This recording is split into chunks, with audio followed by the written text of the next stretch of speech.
What's going on, y'all? It's another day on the Day One podcast. I'm your co-host, Anthony.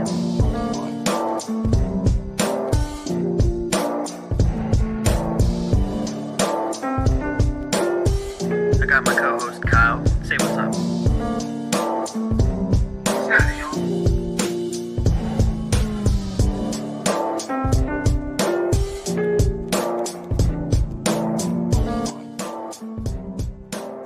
Let's get this shit going, baby. How about it? NBA season back. How did you feel about the NBA on NBC? Dude, it was a spectacle, kind of. I didn't get to watch any of the Warriors game, which made me sad because I'm waking up at like 3 o'clock in the morning to go to work right now. But I watched night one, opening night. It was Rockets Thunder, and they did the intros, bro. Mm-hmm. We were able to see KD like get booed off the floor. Just everything about it. It was very nostalgic. Combined with all the stuff. I mean, we'll talk about, the bad news that came out of the NBA today, but the last couple days, they've just been dropping little things about what their plans are, like bringing back the big Larry O'Brien in the middle of the court for the NBA Finals. Like, that's huge. Like, I don't remember a time where I felt this excited going into an NBA season since, like, I don't know, like, maybe Wemby's year for his first year when he first started out. I don't know, maybe even earlier than that. Like, it kind of feels like this year there's a lot to be excited about. There's not very many bad teams, and if there are bad teams, there's things to be excited about. But in terms of the NBA on NBC, that shit was cool. I'm excited to see how we move forward this season because, I mean, Inside the NBA is on ESPN now. They had their debut too. Yeah. I'm excited for some hoops. Yeah, I'm excited too. a lot to look forward to, and it seems like the NBA is listening to their audience and finally catering to some of the requests. Yep. And, focusing on the presentation, which they've lacked in. But hey, we here. What's going on, y'all? It's another day on the Day One podcast. I'm your co-host, Anthony. I got my co-host, Kyle. Say what's up. What's going on, y'all?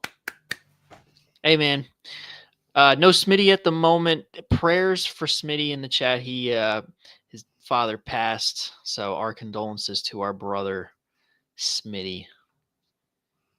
Yep. Most of y'all watching, or that will watch this back right away, will probably come from his channel. So just send him some love on Twitter. Just shout out to Smitty. Hope he's doing all right. He might even pop into the show. We don't know. We dropped him the link. We just wanted to, give him an open invite to maybe get a little bit of an escape from what he's feeling right now. But much love to Smitty. Yeah, much love, and always here to support our bro. If he pops in, we'll talk ball. If not, no worries. We holding it down tonight. We're going to talk about the NBA opening night this past week. We're going to talk about our award picks and finals prediction.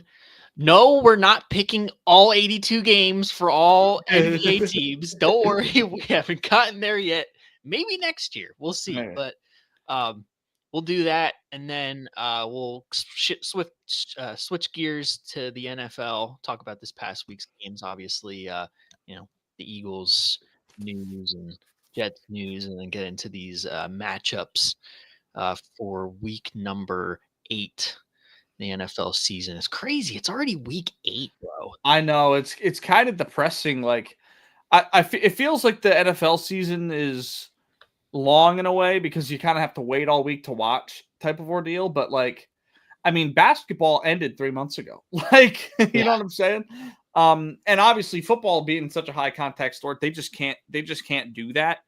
But I would totally incentivize them to, like, add in an extra bye week and, like, push things out a little bit more, try to spread it a little bit just so we can get some, it can get deeper into the year. Cause it kind of feels like, we don't even know what teams are really until, like, Halloween. And by then you're like already talking about playoff seeding. So it's kind of like not even like it could be even further than that to where you really know what teams are like November, December, and we're right into the heat of playoff talk. Like I mean the Eagles last year, like obviously we knew that they were a running team, but like teams never really hit their stride till the end. We didn't hit our stride until literally the end. Right. But we'll discuss it. But before we get into all of it, drop a like, subscribe, turn on the notification bell so you don't miss a single video. We are over 900 subscribers. We are less than 100 away from the big 1K subscribers on the channel. Doing your thing this football season. And now with the NBA here, we are not going anywhere. So keep doing what you're doing. Hit the like button, hit that subscribe button. Keep showing love. We appreciate it. Yeah, much love. We need to get into this conversation. We're going to start off with the NBA like we talked about. But a big NBA scandal broke out this morning, as I'm sure all of you know. Two top, not necessarily top guys, but well-known names in the NBA were arrested this morning by the FBI for their involvement in illegal gambling, illegal poker games, mafia stuff. Like it's pretty gross. But not only that, also the thing that probably actually bothers me the most as a sports fan, integrity with the sport. That's not why they're getting arrested, but it might as well should be. Chauncey Billups, head coach of the Portland Trail Blazers, former finals MVP, career vet. Is he a Hall of Famer? I'm pretty sure he is at this point. I think so. Yeah, well, for now. A great player in his days. He's the head coach of the Blazers. And guard for the Miami Heat, Terry Rozier, both being arrested this morning for their involvement and stuff. Apparently there's been 34 total people arrested. That's the number that I saw. Those are the two big names, and who knows where else this could take us. But another guy, and he's worth mentioning. He's like a unofficial coach with the Lakers under Darvin Ham.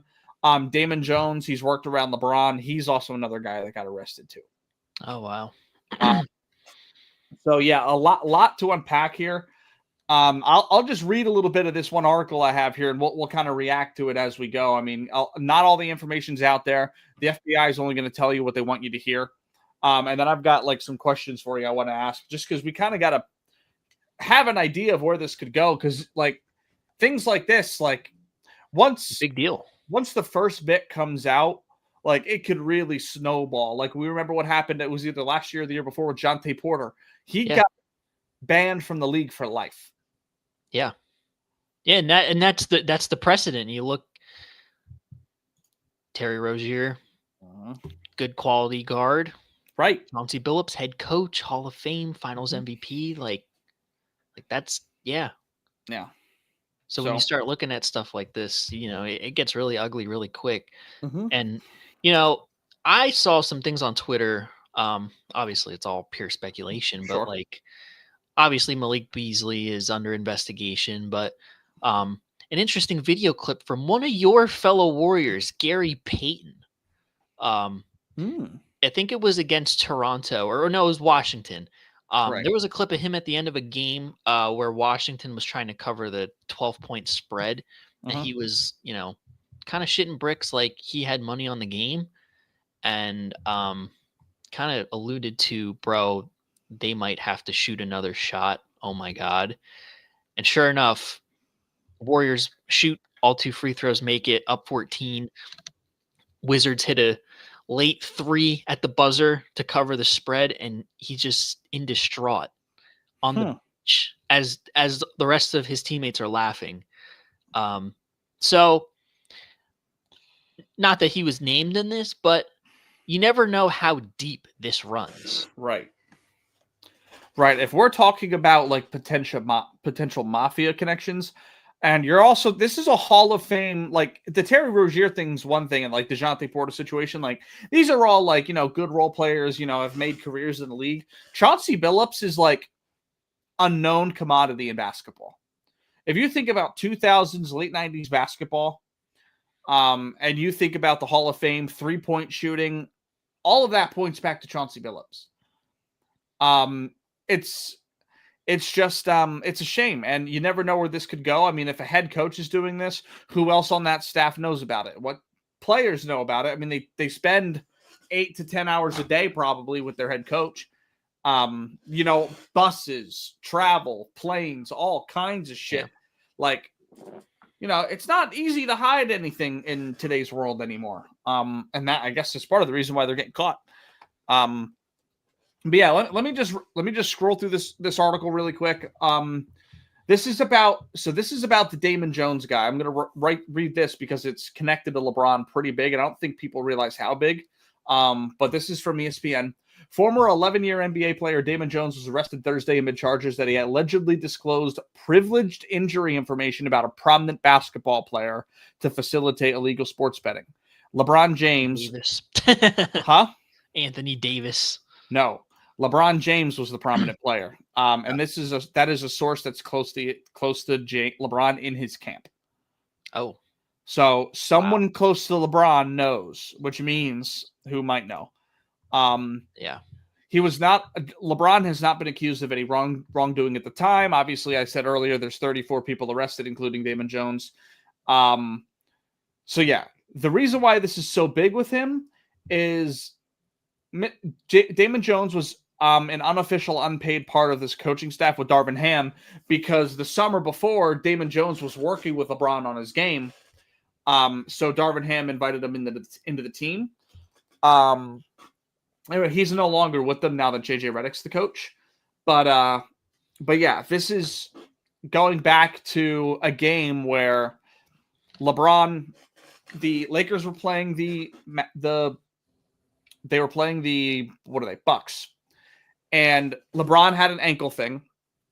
So Damon Jones told whoever, like the people that were betting, to bet heavy on Milwaukee tonight. He bets heavy on Milwaukee. LeBron gets ruled out. He actually misses the next 3 games. Milwaukee wins by 10.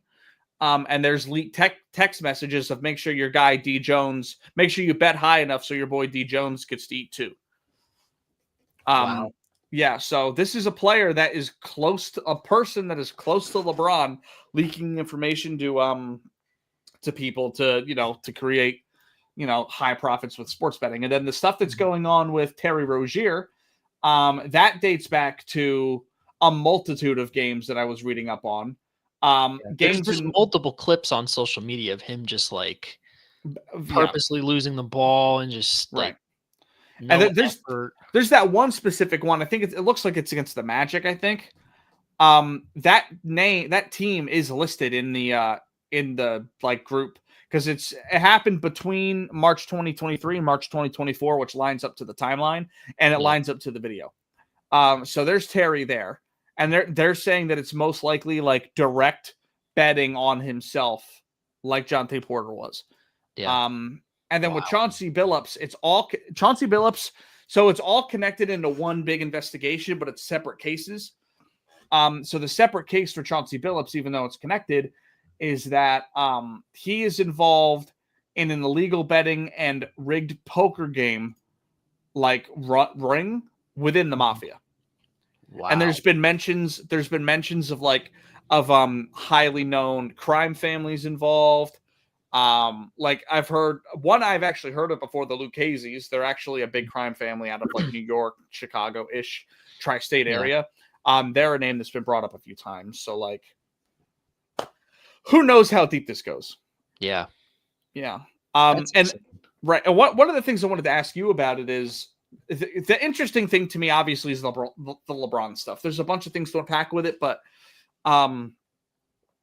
we've never really had LeBron being involved in any type of like controversy ever. Like that's not what he does. He's always been very, very by the book. My question is, one, do you think there could be like a possibility, because this might sound a little dumb, but LeBron has been on record many, many, many times, and I'm sure you've seen this too, in different interviews about like he refuses to like pay for like Pandora Plus because he doesn't want to spend the money. Like he's a very cheap person. which means he's probably money hungry and money driven. Because obviously of how he grew up, he had nothing when he was younger. I mean, he signed his deal with Nike, and his life changed forever once he got into the NBA. So like that type of thing doesn't leave you. I know for a fact, like how I grew up, if I got handed $10 million right now, I wouldn't spend it because I'd be too afraid. I'd want to hold on to it for as much as possible. But like, I mean that you never know. I mean, that could be possible. I mean,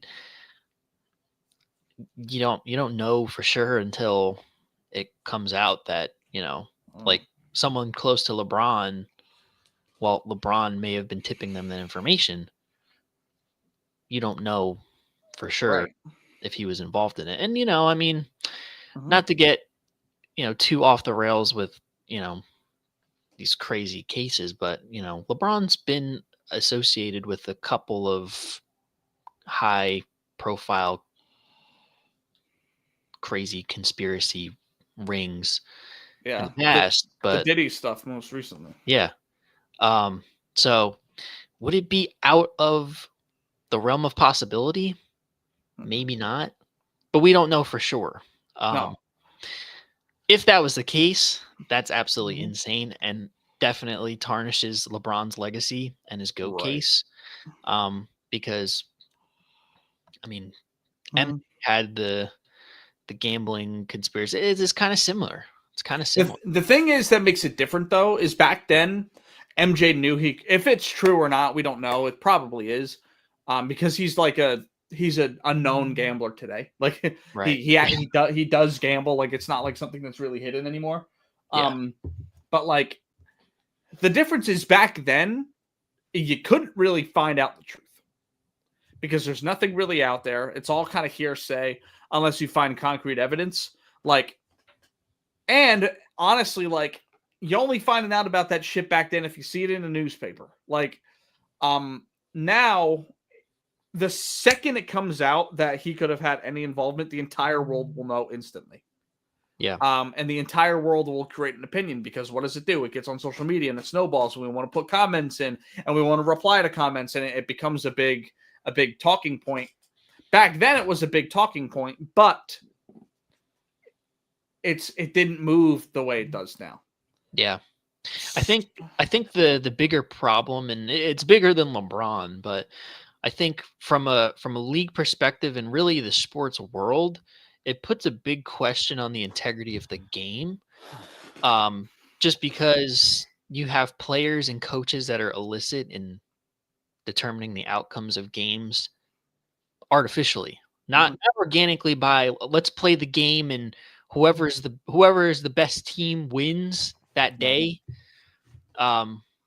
Purposely sabotaging your team for monetary gain is a problem in sports. And it begs the question, like, if this is going on in the NBA, there's that big conspiracy about the NFL being rigged. Is it going on there? Is it going on in the MLB? Yep. Like, where else is this? Like, how deep does the rabbit hole go? And that's the thing, because everything today, because of social media and to be able to reach anyone on the planet with the tap of our phones, like anyone can be involved. Anyone. Like LeBron is who's someone in the NFL that he's like really close with. I can't really name anyone specifically, but who does he interact with a lot on Twitter? I don't know. I can't name anybody, but like for example, though. Who's to say if LeBron is a really close friend that plays in the NFL? Who's to say he's not, asking that guy? Because LeBron is on DraftKings, like commercials, betting football, giving his picks. Yeah. Who's to say? And to me, I don't really like that. And I'll tell you why. Even before this, I didn't like it because it's kind of like LeBron. You're LeBron James.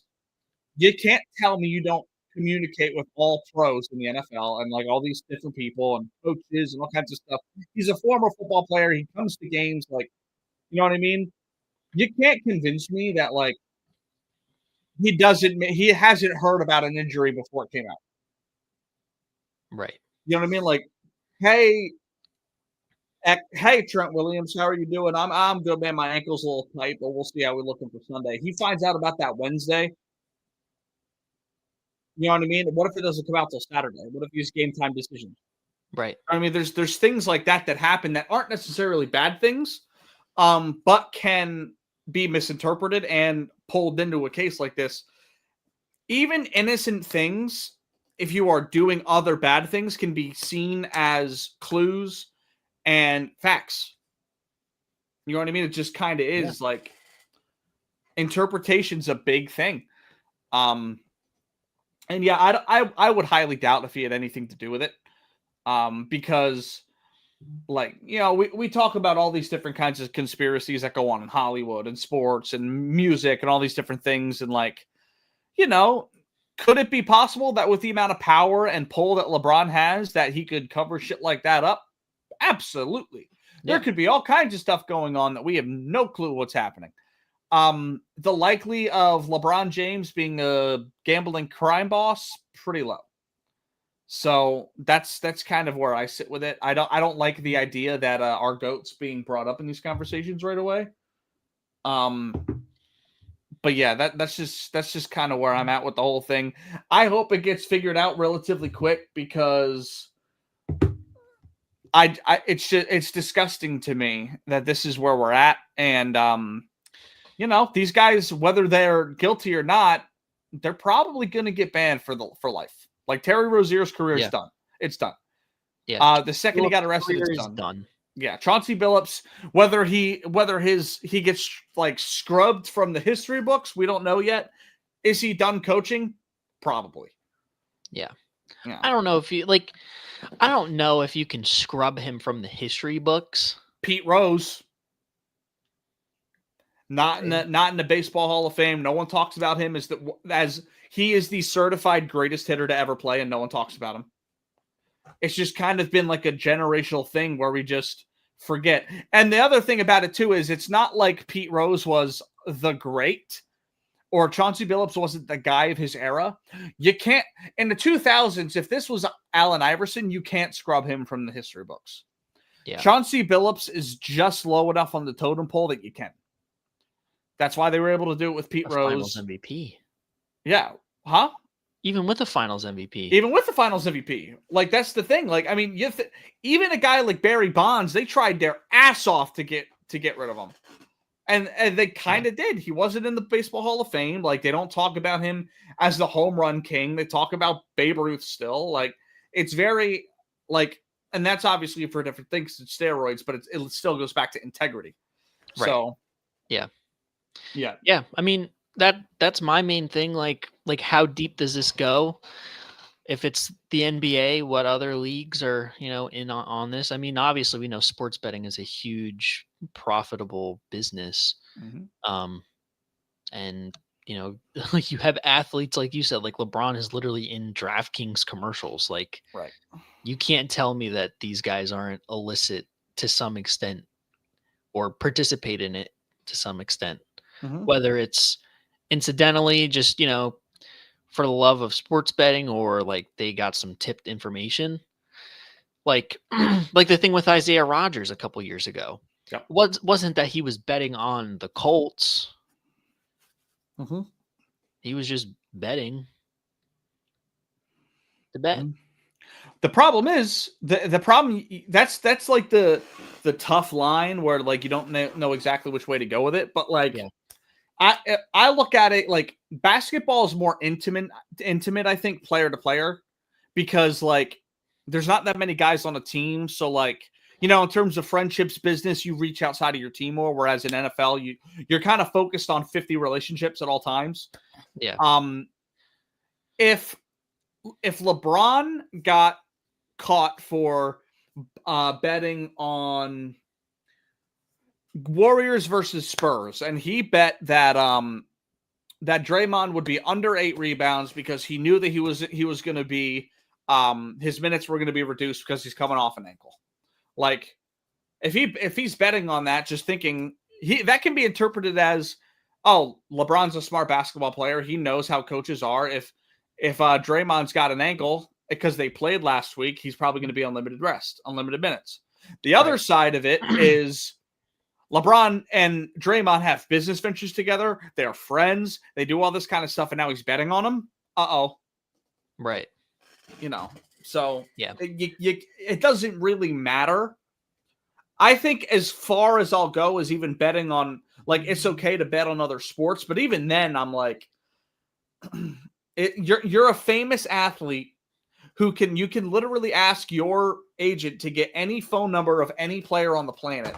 Like, you can't tell me there isn't someone out there unknown that's in the NBA betting on NFL things because they know something, or vice versa. Like, it's happening somewhere. And I hate to say it, but it's probably the truth. Yeah, it probably is, but we'll never know for sure. No. Until, years down the line. But it's crazy that this is where we're at. And, obviously, like I said, we have the whole speculating crowd of these games are rigged. Vegas always wins. Well, in the NBA world, we're kind of seeing through the window that maybe this is truly the reality. Yep. And it's sad because sports, are, they're entertainment, but for a lot of people, it's a galvanizer, a unifier, an escape. So you never want to question the integrity of that. No. But yeah, what a crazy story. What a crazy story. Agreed. If you have any opinions on this or have any thoughts yourselves, make sure you drop it in the comments below. Leave a like on this video. We appreciate you guys listening. Take care. Good shit. All right. Anyways, back to our regular scheduled program. We just wanted to clip that for a video. Yeah. So let's move into good things with basketball. Yeah. Let's make our predictions for the season. Okay. Yeah. So I'm gonna pull up all the shit here. Let's see. Okay.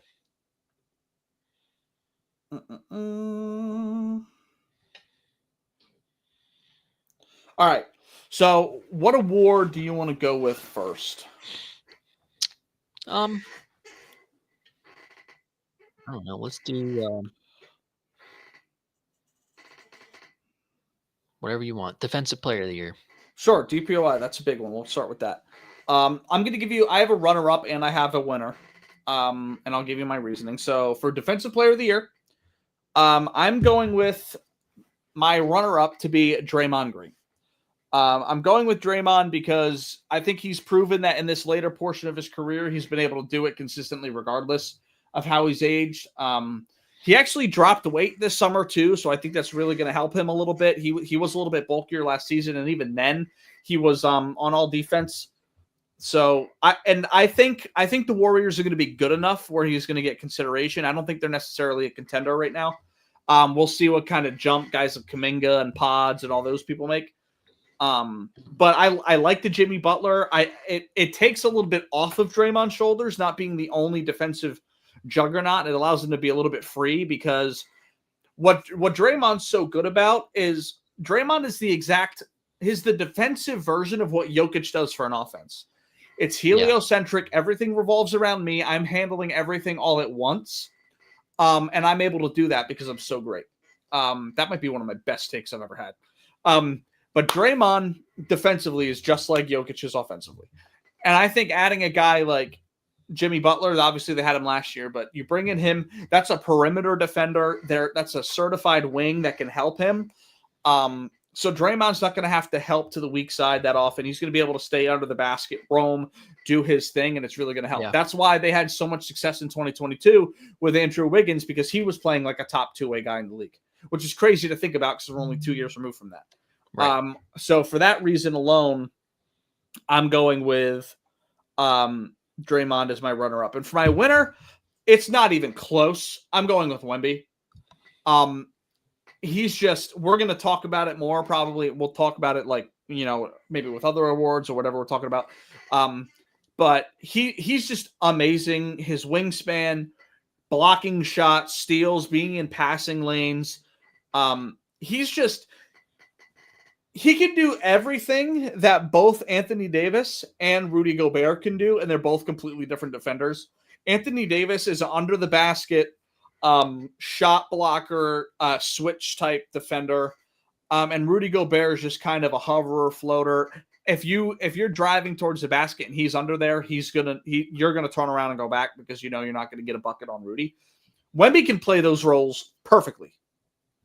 And he's quick that he can get in transition. He can get back quickly too. That's where the Spurs are going to find a lot of success this season is when you have a dominant big on offense, typically they're not able to get back on defense so quick.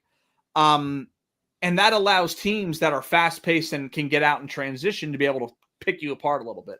Wemby will dunk, take 4 steps, and be at half court. Yeah. So... for me, I think it's going to be Wemby. Again, to me, his biggest question is health. I like the Spurs guards, Stephon Castle, Dylan Harper, and Devin Vassell combined. I like all 3 of them. Like their. You got De'Aaron Fox on ice too for when right. Like back. I like their wings. If it's me, I'm moving De'Aaron Fox. And I'm getting a big wing. If these guards are going to play the way they're playing, but anyways. Yeah. I think it's a perfect situation for Wemby to dominate. They only need to get to like the 5th seed for him to do it. And in the West is a little shaky this year. So yeah. I got Wemby as my DPOI. Yeah. I haven't thought too far as a runner up, but my winner is also Wemby. I mean, that first game, and like you said, we'll talk about it, but he was just absolutely insane. It was insane. Mm-hmm. And obviously we know his defensive capabilities, health is obviously the question. But I mean, he was influencing 2-on-1 opportunities in that Dallas game, with just by his pure presence. And, you know, he's just going to continue to get better. He's only 23.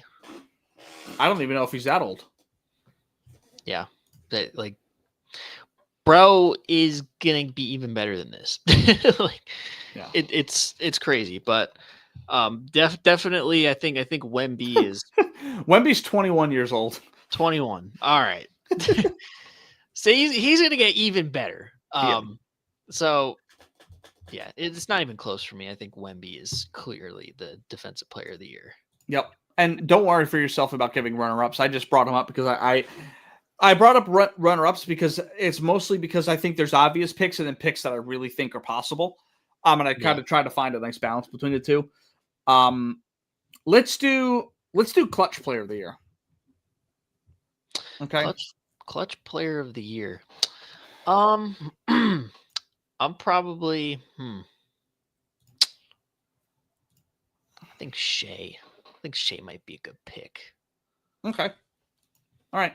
I like Shea. I mean, they're going to be in a lot of close games. They don't have, despite what a lot of people think, I don't think they've got a lot of offensive firepower. I think they're good. I think they got 2 guys that can explode at any minute. But in terms of consistent, like 20-point, 25-point scorers, I don't think they necessarily have that. They're kind of a team that gets it where you're hot. The only one that isn't like that is Shea. I like that. He's always going to have the ball in his hands down the late stretches. The only thing I could see is Jalen Williams taking opportunities away from him. Yeah, that's fair. But I mean, without Jay Will, we saw it in that first game against Houston that, you know, with the ball in his hands, he's going to make something happen in that, for sure, in that clutch scenario. I mean, there's a bunch of different guys that can get it. But you know, when I think of you know, clutch player, obviously he was just MVP, but you know, ball in his hands, last second. Yep. You want to take the shot? Probably Shea. He's just one of, if not the best pure hoopers in the league. Yeah.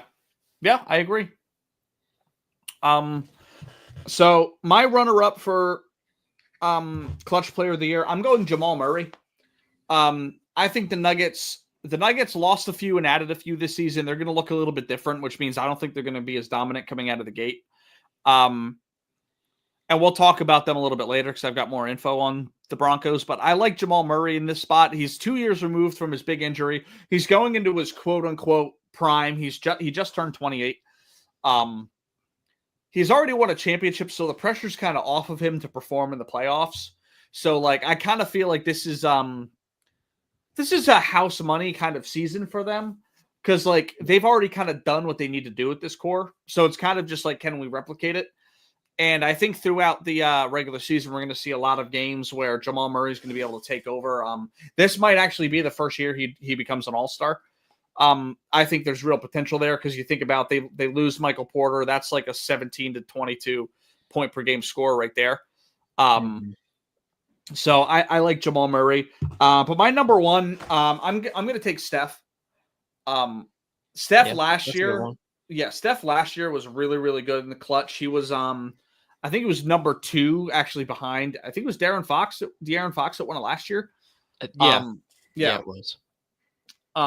But he was number 2. I think that's kind of going to be more of the same. And I think with Jimmy Butler, they're actually going to be better this season. I don't know if you know this, but when Steph, Jimmy, and Draymond were on the court last year, they were 24-3. So no, that are they going to keep that whole standard this season? Probably not. But I still think they're going to be really good. They're old, so they got to stay healthy. But I think they're going to be in enough games and potentially winning enough games for Steph to really thrive in those situations. And say what you want, and a lot of players are like this, but I think Steph is better when he's not the only option. And now a lot of guys are like that, except for guys like Luka. Like Luka's better when he's the only guy. But like Steph really works well when there's someone else that he can run off of, and Jimmy Butler can be that. So yeah, I like Steph to be. I think he's going to be more fresh this season because Jimmy Butler has proven that he can play make. Podziemski last year played really well. They've got good guard play. They're supposed to bring in Steph Curry in probably a couple days to like a week or so here once they figure out like the financials of it. And that's like a guaranteed thing to happen. They just have to like actually create the money. But I think they've got a lot of opportunity here to like find some success without him on the floor. And that'll allow him to be more fresh down the stretch. Not to mention guys like Buddy Hield and DeAnthony Melton that are on that team too for guards. So yeah, I'm gonna go with Steph for clutch player of the year. Okay. Yep. Let's do another relatively new award. Let's go with the Hustle Award. This one I'm basing strictly off of recency bias.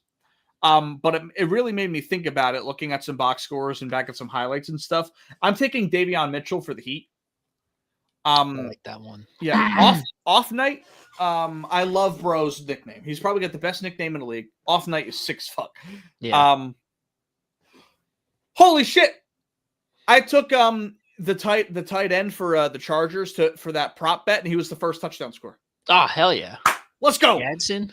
Yeah, Gadsden. I took him. Oh hell yeah! I just started him in fantasy tonight. Yeah. Let's go. All right.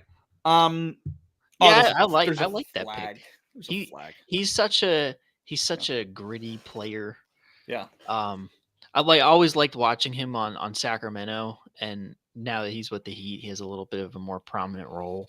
Yeah. He is an awesome player. Yeah.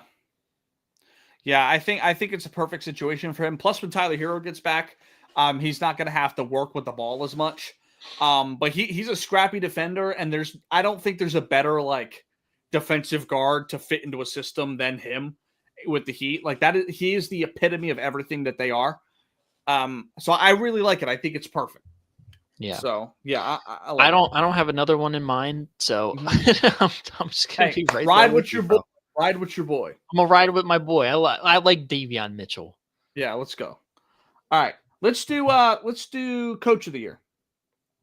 I'll go first. I'll go first if you want to go. Do you want to go? You can go if you want. Okay. So my runner-up, this is my like kind of dark horse. I'm gonna take Mitch Johnson for the Spurs. Reason being, I think, like I said, this team has a lot of potential. I think this could be the Pacers of last season. Surprise 50 to 55 win team. Kind of like not one person is necessarily the super great. Obviously, Wemby's going to be better than Tyrese could fucking dream to be. But I think they're going to do it mostly by committee, especially when they're going to demand so much out of Wembyana defensively. So I actually really like the idea of the Spurs getting this done. If they get 52, 53 wins, that could be a top 3 seed in the West, depending on how things shake up. Because there's not really like a heavy hitter outside of OKC. And then once you go from there, it's like any team can be between 48 and 58 wins. So if Wemby has the year we think he's going to have, combined with that guard rotation, I like Jeremy Sohan at wing.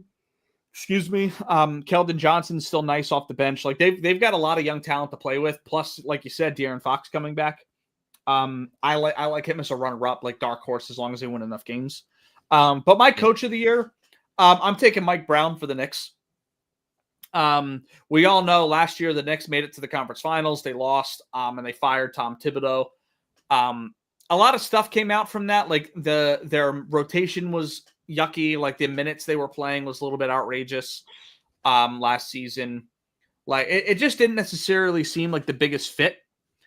But I think they're really good. I really like to see teams that when they're good and they pretty much bring the exact same roster back. I like to see how they look under different coaches, because it's kind of like, what can you provide to this team that's got the same exact core and all the same skill sets? What can you do as a system to improve this team? And we saw it in game 1 where he would let, for big stretches, Mikal Bridges bring the ball up the court. He let OG Anunoby bring the ball up the court. That wasn't a thing last year. It was very Jalen Brunson heliocentric and kind of get in where you can fit in outside of that. But we saw Mikal Bridges in game 1. He was able to get some stuff off the dribble. He was able to create on his own. And, Mikal Bridges is a top wing defender in the league. If he's scoring, 16 to 20 a night, that's like, all-star level stuff right there. This team's going to be good. We know that. It's just a matter of, will they get over the hump in the playoffs? So I actually think they're going to win more games this year than last year. Josh Hart's coming off the bench. Deuce McBride might win 6th man of the year. And their starting lineup is really, really good. So that's where I'm at. I like Mike Brown for the Knicks. Yeah, I don't hate that. Mm-hmm. I don't hate it. I don't know, bro. I'm not gonna lie. I don't know. I'm stumped. Yeah. What are some teams you like this year to get into that echelon of potential for coach of the year? Because there's obviously, just like any sport, there's like the recency bias. Like, have you been great for so long that it's probably not going to happen? Like, I think another good option is Ime Udoka for the Rockets. You bring in Kevin. You bring in KD. Yeah, I like Houston. I really like Houston. I think we'll get into another pick down the line, but I think they got some really good young talent on that team that could take a step. Mm-hmm. Some players obviously like Fred VanVleet out for the season, but mm-hmm. You got some pieces there, and I think Ime Udoka. He did a good job turning it around last year. I think some of those guys take a step this year. I'm glad you brought that up, because I think that's probably where I'm leaning towards. Yeah. I mean, obviously the Knicks are also a good one with Mike Brown, and they looked good. But yeah, I like that. I'll go with Udoka. Okay. Yeah.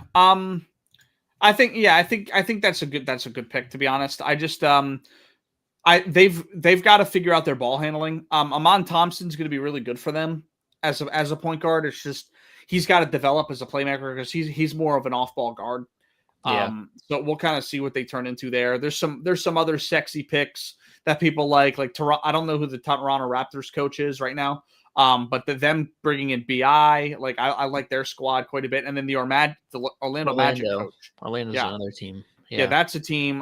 We'll talk about them a little bit later. I got some things on them. I really like that team a lot. So but no, I think Ime Udoka, I know I basically, handed it off to you, but it's a good pick. Yeah. Yep. All right. Let's do most improved player.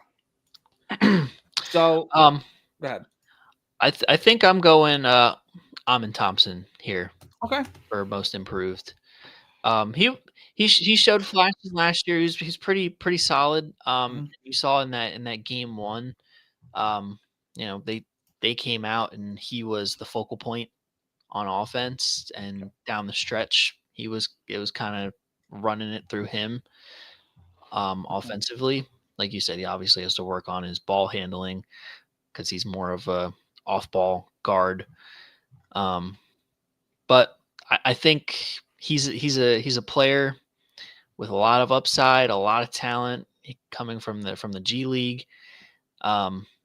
Young too, and I think the sky's the limit for. I think he has the trajectory to be an all-star this year if he can put Damn. it together. If he can put it together. Mhm. Not saying that that's what he's going to do, but Mhm. from the sample size in game one, just kind of how he was asserting himself offensively, Right. I think there's potential, and I think Mhm. if it doesn't come to that, I think he'll have a good case for most improved. I like it. I think it's a good pick. I think there's only really two things working against him. One being he's got Alperen Şengün might make a jump this year and become legit one of the top centers in the league. Mhm. He's got that like Bam / Jokic like type of archetype where he can like kind of do it all defensively, offensively. He's a heliocentric type guy. This past opening night, I mean, it was 37 points. It was 15 rebounds. It was really good. And he's now shooting like 7 threes a game, and he's making them. Last year, he didn't have a jumper like that. If that's what he worked on this season, coming in with the jumper, all eyes are going to be on him. He might be an all-star. And then obviously KD, he's going to get gifted into the all-star game. I think it's a guarantee at this point. If they play enough games, LeBron, Steph, and KD will be all-stars. So that's the only thing. Could they have 3 all-stars? Sure. I think they'd have to be the 1 seed going into that time. But in terms of like getting most improved, the path I can see is if he develops as a playmaker and can take up the role of Fred VanVleet very well, because I got news for you. If this team cannot shot create, if they can't get into position, get into rhythm, and start their system with a good offensive playmaker, they're not going to be that successful. We had the same issue with what team last year? The Suns. Who was on that team? Kevin Durant. So, and they had a better player playing point guard. They had Devin Booker. So, like, it's a matter of if he can develop as a playmaker and, average 6 assists a night and, like, working on that stuff. That'll be a real benefit for him, because if they don't really miss a step losing Fred VanVleet, that's what's going to be his case. So, yeah, I like it. So I have obviously I have my dark horse, and then I have my certified winner. My dark horse is Andrew Nembhard, guard for the Pacers. He's taken over the starting spot for Tyrese Halliburton. We saw in stretches last year off the bench where he would have big games. He would start alongside Tyrese sometimes. We saw it in the finals too. Right, he's a good playmaker. If he can become a guy that can get you, he's not going to I don't think he's going to be a 25 a night kind of guy. But if he's a 17, 18, 19 a night with 9, 10 assists a night, that's enough, I think, to do it, especially if he can get this team back into the playoffs. Because he's got the horses around him. He's got Pascal Siakam. Benedict Mathurin, I think, is going to be nice for them off the bench. He's another idea for a most improved player with the Tyrese shots going away. But yeah, I like Andrew Nembhard. And then my certified most improved, we've seen in years past, they've tend to give it a lot of the guys that go from fringe all-star level to like superstar. Like I remember the year that John Morant got it, we were like, you got to be kidding me. X player deserved it. Because they clearly went from this to this. I think that was the year. Was that the year Jordan Poole lost it? I don't know. I think it was 22. The year that the Warriors won the finals was the year Jordan Poole exploded. And he had that 3-guard combo. Yeah. I think that was the year John Morant won it. Fair, he scored 30 a night, but like we knew he was a star before that. Right. I'm going to take that same route. I'm going to go with Brandon Miller for the Hornets. Okay. I like Brandon Miller. He played really well in game 1. LaMelo Ball, if he's healthy this year, it's really going to open up a lot of things for him. He's going to be the certified number 2 on that team. Don't forget, he was just the top 3 pick last year. He's got the talent. There's a reason he was picked that high. So, you give it some time. You let his point guard there is going to draw all the attention. Let him stay on the court. I think Brandon Miller is going to explode. He might be a 24, 25 a night guy this season. I'm going to take Brandon Miller. I like that. And it's one of your guys too. It is. It's one of my guys. So, and when am I wrong about my guys? Not very often. So very rarely, but sometimes. I'm very rarely wrong to begin with. So just saying. But all right, let's do. What do we got? Let's do Rookie of the Year. Okay, pretty easy one, I'd say. Is it? I think so. I think it's a 2-man run. I think a 2-horse race. I'm gonna go with my runner-ups Cooper Flag, and my winners VJ Edgecombe. Same. It's a little bit of recency bias, but the reason I'm actually going with VJ is I think the Sixers are going to be a better team. And he's going to get all of the guard looks that are outside of Tyrese Maxey. That's his benefit, is he's playing him. Joel Embiid is done. He's done. I don't know if you saw anything from the Sixers game. He can't jump. Like, he's not getting off the floor. He just looks like old Shaq out there. And that's not a shot or anything like that, but it really doesn't look good for him. So that's kind of where I'm at with the whole thing. I just VJ Edgecombe is going to be their certified number 2, I think. Embiid's going to draw attention, so that's going to open up more stuff for him. I mean, I think we saw it in game 1. The opportunities are going to be there. The reason why it's not even so much as him being the reason that I think he'll be Rookie of the Year, it's what Cooper Flag's not going to do. Here's the thing. Anthony Davis is going to command a lot of shots. Klay Thompson's going to demand a lot of shots. And when Kyrie Irving comes back, he's going to demand a lot of shots. Right. I would say There's 9 out of 1 ball to go around. I would say 9 out of 10 nights he's going to be the 3rd or 4th option. Yeah. Because I got news for you. Klay's getting his. Yeah. Klay's getting his. He might be the worst of all 4 of them. He's getting his. As often as everyone else is getting his, maybe even more. Right. So that's a big thing. I'm right there with you. And not only because, VJ had a historic, rookie debut. Yeah, what's up with your camera, bro? I don't know. It's just not focusing. It's weird. Hey, focus. Yeah, focus. But no, I think he showed a lot in that first game. Right. And as the Sixers, that's what they needed. They needed a 2 guard with, his burst, his scoring ability. Like, that's something that they've lacked for really since, Jimmy Butler played the 3, but really since Jimmy Butler. Right. It was very, very promising to see that from VJ. I know that was the big talk in the town of Philly was they VJ Edgecombe or Ace Bailey. I think we made the right pick. Yeah, I would say so. I would say so far. I didn't even see Ace Bailey's box score last night. Not that that's a good indication of how a player plays, but at least in terms of stats are impacted at the end of the day. Ace Bailey, he only played 20 minutes. He was 1 for 5, 2 points, 4 rebounds, 2 assists. Yeah, that's just not what they're looking for. And VJ Edgecombe's a better fit. I mean, we saw with James Harden. Say what you want about James Harden in the playoffs. The fit with him, Embiid, and Maxey was awesome. So you get a younger player in there that's not going to command as much money, number one, and obviously ball dominance too, because Tyrese Maxey is taking over that team. He's got a chance to be the starting guard in the All-Stars this year. Yeah.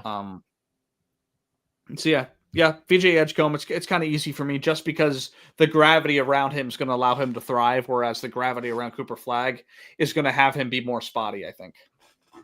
Yeah, I agree. Yep. And when you do something for the first time in 60 years, you're pretty good at basketball. He's scored the most points in an NBA debut since like 1964. Since Wilt Chamberlain. Yeah, that's insane. It's ridiculous. All right. Sixth man of the year. So I'll give you my runner-up and then my winner. My runner-up is going to be Josh Hart. The reason why he's not my winner is because I don't know who they're going to shove into the starting lineup at some point. It's either going to be him or McBride. I don't think McBride's quite good enough to make sixth man of the year on that team, even though he was 4 for 6 from 3 in his shots the other night. But I think if Josh Hart ends up being on the bench, where I think is probably the way to go. He is kind of the OG and Mikal Bridges are kind of the same archetype. You throw in Josh Hart in there to like slide in between them. It's kind of tough. Josh Hart's not really a shooting guard. He's kind of like the Bruce Brown, like small forward, power forward vibe. I think that'd be better coming off the bench. And then he'll be in their closing lineups, I'm sure. But coming off the bench, I think is a better spot for him. But if he doesn't end up doing that, I'm taking Anthony Simons for the Celtics. Okay. He's not going to start at point guard. I think that's going to be a mix of Peyton Pritchard, Jaylen Brown doing it a lot. I want to see what their starting lineup. Derek White, yeah. Like the other night, it was Derek White, Jaylen Brown, and Peyton Pritchard. If those three are starting, that tells me that Anthony Simons will very rarely touch that. And we've seen this. This is a situation that we've seen a lot of guys in the past win a lot of career sixth man of the years. I mean, you look at a guy like Jamal Crawford, who was a career starter until he became a bench player. And like he was like a 1 to 2 on some teams early on in his career. Guys like who was the guy that won? He won it like 2 or 3 times, like early in the 2010s. Okay, here's another example. A Sean Livingston or a Jordan Clarkson. These are players that were starters early on in their career, were ball dominant, centric guys on kind of losing teams that ended up taking on a role where they could just go get buckets and that was what they needed from that team. I think Anthony Simons is in the perfect situation to be that, because we've seen him as a number one option, and it's a little inconsistent. But on the nights that he was on, he was pretty good as a starting point guard for the Blazers in those teams. You slide him into this responsibility where he's got to command a second unit, shoot the piss out of the ball, and just do his thing without the pressure of like closing a fourth quarter. I think it's the perfect situation for him. I'm an Anthony Simons guy. I think he's going to have a really good season this year. He started it off with a 13.4 rebound performance off the bench for the Celtics this year, and they're going to need help off the bench with Jason Tatum being out. So that's where I'm at. Anthony Simons. Yeah, I like that pick. Yep. I'm going to go Josh Hart though. I think he's a more proven. Anthony Simons has the higher upside at that, but yep, I like Josh Hart. I don't hate it. He's a nice ball player. All right, last award, MVP. You can go ahead with yours if you got one. That's gonna be tough because I'll give you 2. I'll give you probably my safe pick, and then one that I think it's probably going to be your pick. But I think one, high upside. If all works out, if he has this breakout season, it could work. I can see Shea going back to back. Yep. But I think Wemby could potentially be MVP. Okay. If all works out, he breaks out. I mean, that game 1, we were talking about it before we hopped on the show. He was playing like a guard at 7'6", bro. Yeah. The one thing that he needed to work on was his post moves and his jumper, and Cash is just unstoppable. 16 of 21 shooting. Unstoppable. If he's able to stay healthy and he's able to put a whole season together, right. Good luck. Right. He was healthy last year. Yeah. Here's my thing with Wemby that makes it like the deeper you go into it, the more impressive it is. It's not just the 40 and 15. It's also 2 steals and 4 blocks. It's also the fact that he had 6 assists and he was playmaking. It's perimeter. It's in transition. And then you think it's on the road in the season opener. You have the number 2 pick in the draft on your team. You have the former rookie of the year on your team. All guys that are getting eyeballs. And you were playing against arguably the best person equipped in basketball to defend you. 40 and 15, 6 assists on your head. Like, it was disgusting. I watched the game from opening to close. He was bullying Anthony. It wasn't even, like, close. Like, we're talking bullying like Luka to the Suns a couple years ago in Game 7. Yeah. Like, just pouring it on. Like, no LeBronto. fear. Yeah, LeBronto, dude. Like, fade away, push shot off the glass at the buzzer. Like, it was, dude, Anthony Davis looked like a little bitch. Yeah. He did not want anything to do with Wemby. There's some other defenders that I think will have an opportunity to do something against him. I think of a guy like, obviously, Draymond, who kind of is the name you throw out there when, like, how do you defend this player? You put Draymond on him. Draymond's an interesting one. And then guys that can get up underneath Wemby, I think would be really good too. Like a Bruce Brown or something like that. Tumani Kamara, guys that can get under the frame. I mean, we've seen with guys, I mean, Wemby, I think this might be a really controversial statement, but he might have a better skill set than Kevin Durant.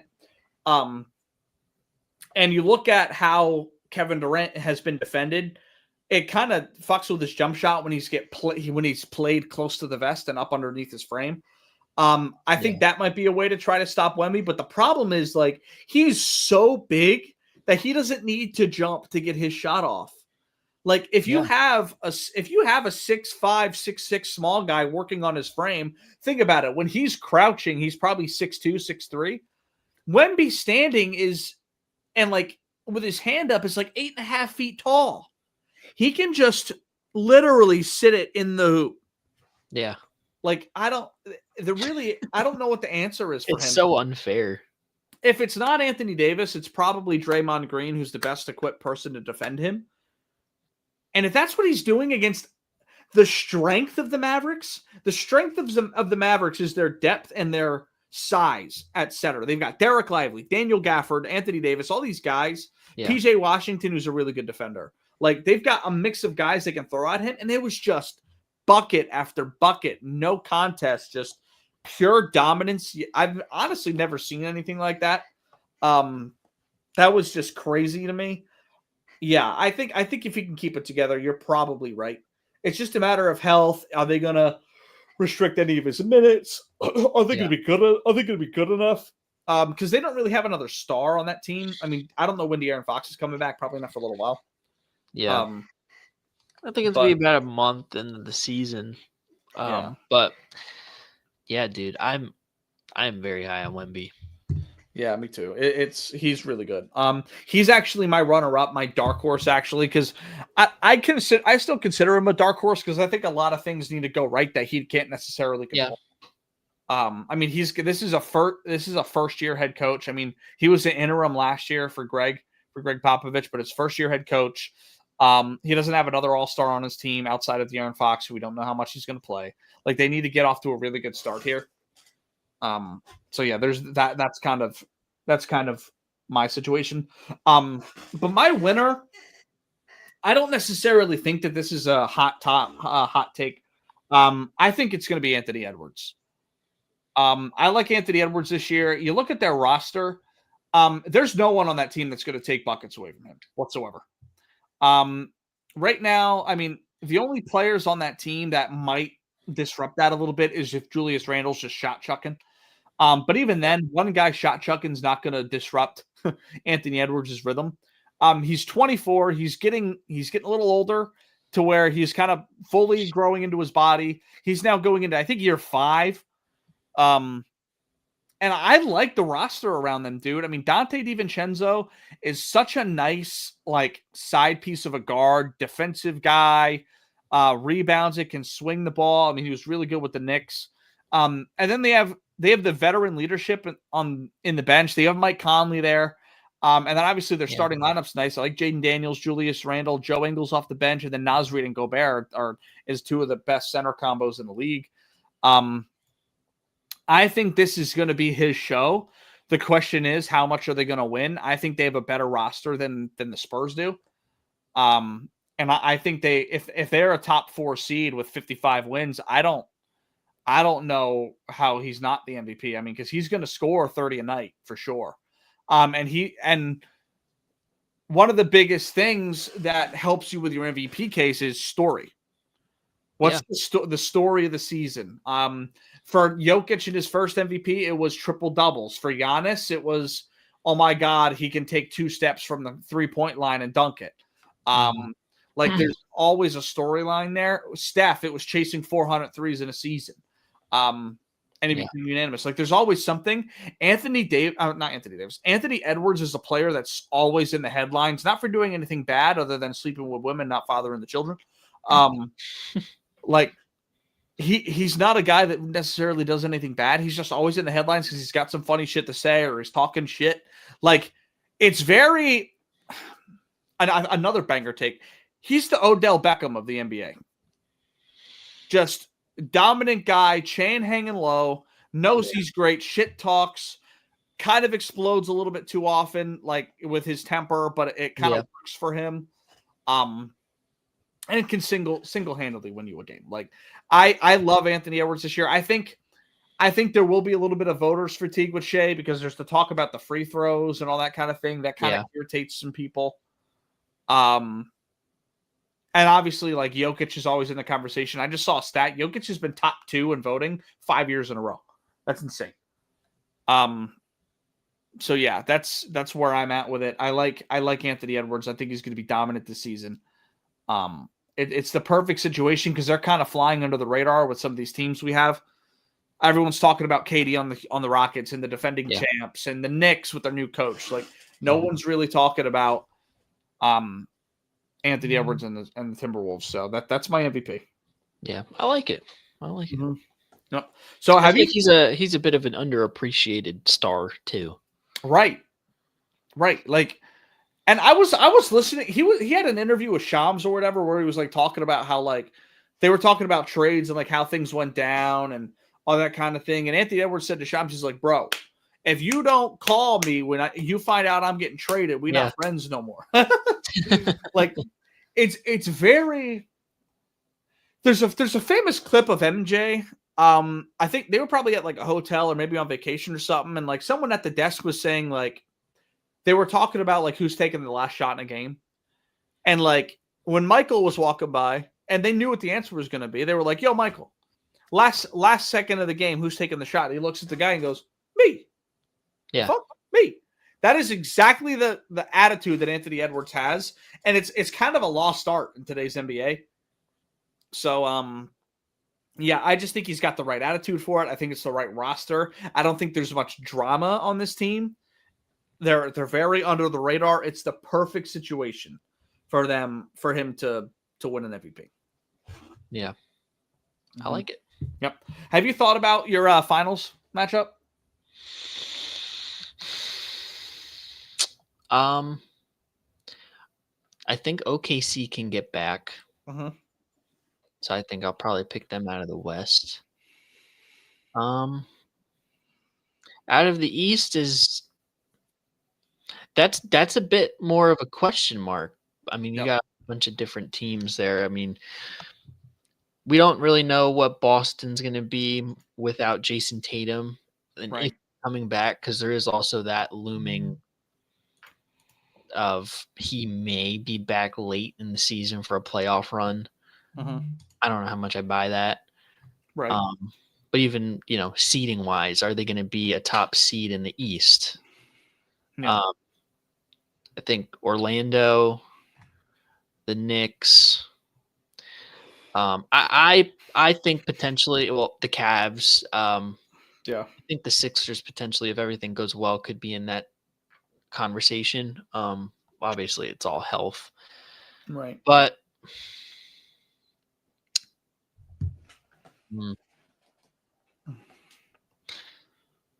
I think I'm gonna go Thunder Orlando. Okay. I like that.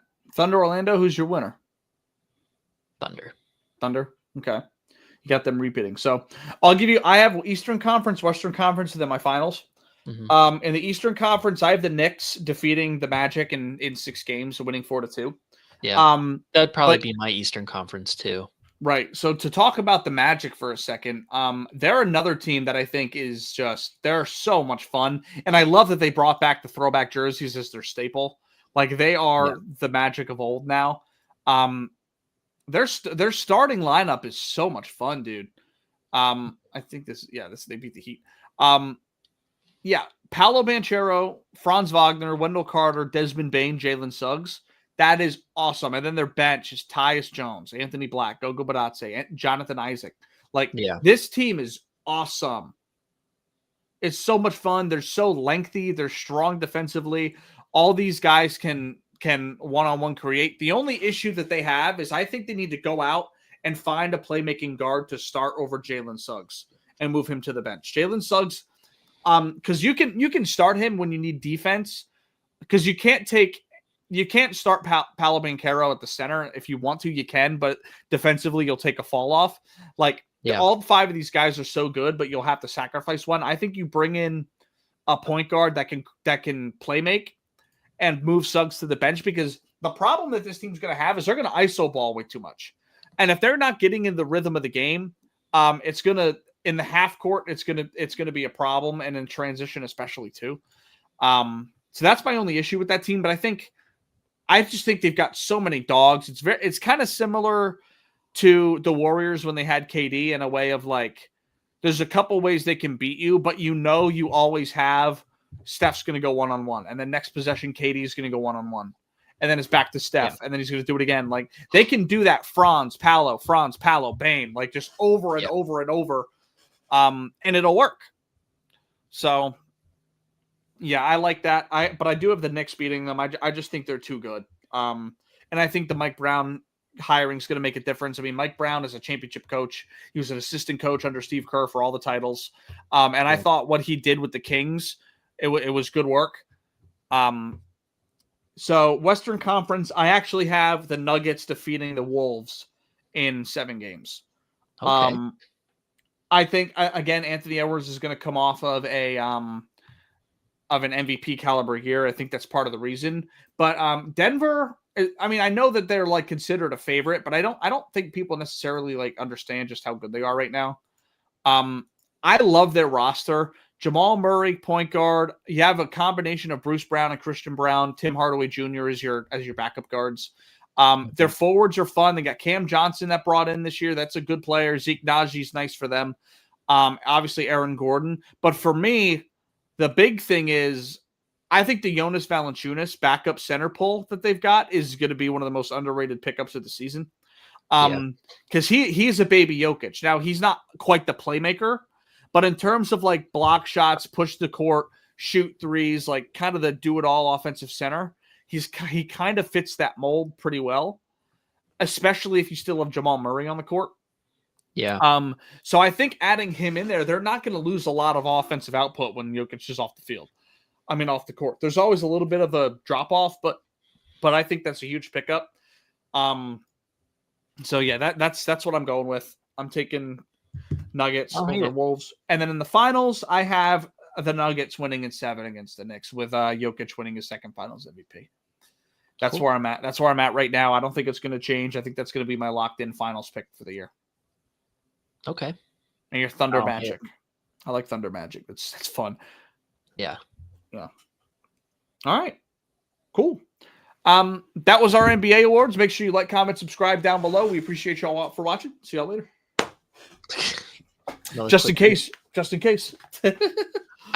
It's going to be hard to clip that 45-minute segment. Oh, yeah, that's true. I didn't really realize that. But hey, drop a like, subscribe, do all that fun stuff. Yeah, right. I'm here for it. Let's Swift gears. Swift Shift gears, gears. yeah. Yep. I don't know why I can't speak tonight. You're fine, bro. That's all right. I'm talking a lot. I can't shut up tonight. You carrying the program. It's all good though. Let's shift gears into football. What a week. Anything jump out at you? I think I'm ready to say I think the Colts are legit.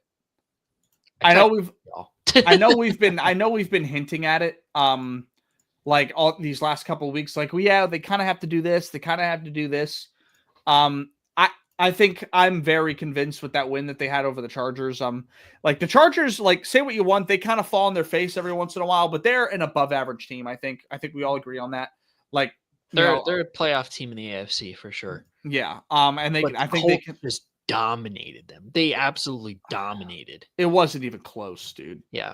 And I sat up here last week. It was like, listen, I don't want to go as far as to say they're legit, but one more game that they really, dominate, they're legit. And sure enough, another great performance by Jonathan Taylor. Daniel Jones looked good. They are, yeah. Who would have thunk it, bro? Daniel Jones and the Indianapolis Colts being, Super Bowl favorites. Do you think they're legit contenders? Like, can you see them? Yeah. If you close your eyes, can you see the Colts in the Super Bowl? I can definitely see them in the AFC Championship. I don't know if I can go as far as to say Super Bowl, but if like I said, this is always my thing with these teams. If they're able to translate this type of play into December in January, yeah, I can see it. But I can see them, being, number one seed hosting a playoff game. And at that point, you only just need to win 2 and then you're in the Super Bowl. Yep. I think that's probably what happens with the Colts. I think they are probably on track to be the number one seed. We just gotta see it. And like I said about the Packers in September and the Bucs early October, do you think the Colts are playing their best ball right now? No, I don't think they are. Like, I think Jonathan Taylor's playing the best football of his life. But we've seen him perform like this for a full period. He's won an Offensive Player of the Year before. Yeah. And to win an award like that, you have to do it for a full season. And he's having a very similar year. I don't think the total yardage is there, but he's, I think, leading the league in rushing touchdowns by like 3, and we're not even halfway there.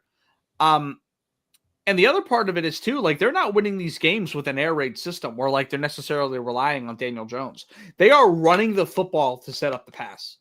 Yeah. And that translates in the snow, that translates in the rain, that translates in the warmth, and it translates in the cold. Yeah. I mean, look at us last year. Right. When first to set up the pass, it won us the Super Bowl. So the formula is there as long as you can put the players around. But yeah, I would probably agree with you there. I do think, they still have a little bit, left to be desired. Yeah. But they are playing really good football. Yeah. Defensively, I still think they have the work to do defensively. I think their pass rush is there. Yeah. I just think they've got to make a few adjustments in that secondary and they'll be fine. Like, if they can make a move for maybe a second corner or a third corner or something like that, like a guy that's just trying to get out of his team, or maybe even like a second or maybe even like a second receiver. Because, like, I like Alec Pierce, but to rely on him for like 8 targets a night is probably kind of tough. Like, I think if they go out and look for a guy like Rashid Shaheed, that's like, on a team that's losing, or even like a Chris Olave, if they want to go like a bigger target route. But Michael Pittman's like a serviceable number 1. And they don't need like a certified 1 when they have Tyler Warren playing the way he's playing. Like, he's been awesome. He might be, if you took like the top running backs out of it, he's probably the rookie of the year. Yeah. So, yeah, I think they're legit, and I think they've still got some things to do. The only concern is, like, I don't think it's necessarily that I can't see them in the Super Bowl. It's just like, in the AFC Championship game, whether that they're at home or on the road, can you say, Daniel Jones, I need you to go play a game that's 80%, 90% of what Josh Allen's going to do? Or 80%, 90% of what Pat's going to do? I don't know. Like, asking him to allow the run to set up the pass and not turn it over, he's not necessarily game managing. He's still slinging it. Like, this isn't him getting carried. Yeah. But again, like, when they have to have it, is he going to be able to do it? That's the question. Yeah. And the way he's slinging it, he might prove us all wrong. We'll see. Yeah, we'll see. But yeah, they're playing their asses off right now. Yeah. Yeah. Also, I think Kansas City's all the way back. They are all the way back. Yeah, they're humming. They're definitely back, I'd say. Yeah. But it's not going to be easy in the AFC West. I mean, the Chargers, right now they're putting belt on the Vikings, and they've had a really good season. The Broncos are obviously having a good season. So the competition's there. Obviously, it's all tight at the top of the division, but yeah, the Chiefs are back. Yeah, it was funny. The first 2 weeks this season were like, are they cooked? Yeah, or just wait till they get their weapons back, and now they got their weapons back, and then we kind of see, okay, they're fine. Yeah, I would say, like, and the only issue that they have is consistent run game. Like, I think they need to address that, but their offensive line is playing like a top unit. Travis Kelce is turning back the clock. He's playing probably as good as he did maybe 3 years ago. He's definitely been better than the last 2 years. Yeah. Mahomes is playing as good as he's played as well. Right. Like, this is probably the best start to a Mahomes season since the first Super Bowl where he won the MVP. Mm-hmm. And he's the certified favorite to win it. I think that's fair. I know they're only 4-3, but like the way he's played the last 3 weeks to turn it around. I mean, they're 4-0 in their last 4. And he's been awesome. Again, I still put Baker up there. But he hasn't had as bad of a game as Baker did the other night. Yeah. But yeah, and also Pat is still their leading rusher. So like there's that too. And then I really do think that this receiver core is gonna quickly become a top 5 unit. Like if Rashee Rice, like he basically picked up right where he left off. You add in the deep threat of Tyquan Thornton. Say what you want about him, but like as a 4th receiver, like there's probably not as good of a deep threat at receiver 4 than him.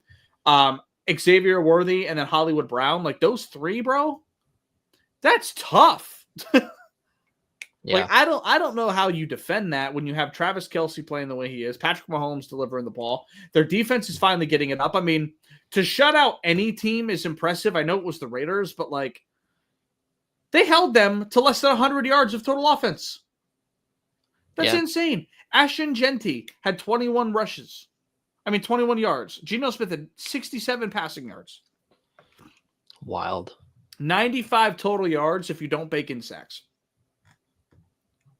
So they had more yards from kick return than they did offensively. So yeah, that's disgusting. And yeah, I would argue they're back. They've got another home game against a little bit better of an opponent. We'll see what that turns into. They play Washington, so you know what I mean. I still think they're going to win, but yeah, I think the Chiefs are back, and we'll talk more about them once they have a tough matchup. Because they play the Bills next week. So yeah. Any other games you want to talk about? Just Carson Wentz looks like he just got hurt. Yeah. Yeah. Speaking of Carson Wentz, Eagles got back on track last weekend with the dub in Minnesota. Jalen Hurts had a field day. 326 passing yards, 3 touchdowns, 83% completion percentage, and a perfect passer rating. This was probably his best regular season passing game of his career. I think this is the second best game he's ever played next to the Super Bowl. I disagree. I think this is probably like 3rd or 4th. Because both Super Bowls and the NFC Championship last year were his 3 best by far. Okay, that's fair. But yeah, everybody's saying, he can't throw the freaking football. Pretty good for a running back to have a perfect passer rating and over 300 yards passing. I said it. He's an elite quarterback. Yep. Devontae Smith had an absolute field day, career high in receiving yards. Yep. AJ Brown, 2 touchdowns. I mean, the offense looked a lot better. And I mean, they said it. They said it was gonna be better. Yep. The run game still kind of it's frustrating to watch. But again, it's hand in hand. We've said it throughout the season. From the play calls, the situational play calls to the offensive line execution, it's just not there. And it's not like Saquon's washed. It's just like he hands the ball off and he's already getting hit behind the line of scrimmage. Like he's just nothing that he can do. It's not a Saquon Barkley issue. It's a scheme / offensive line execution issue.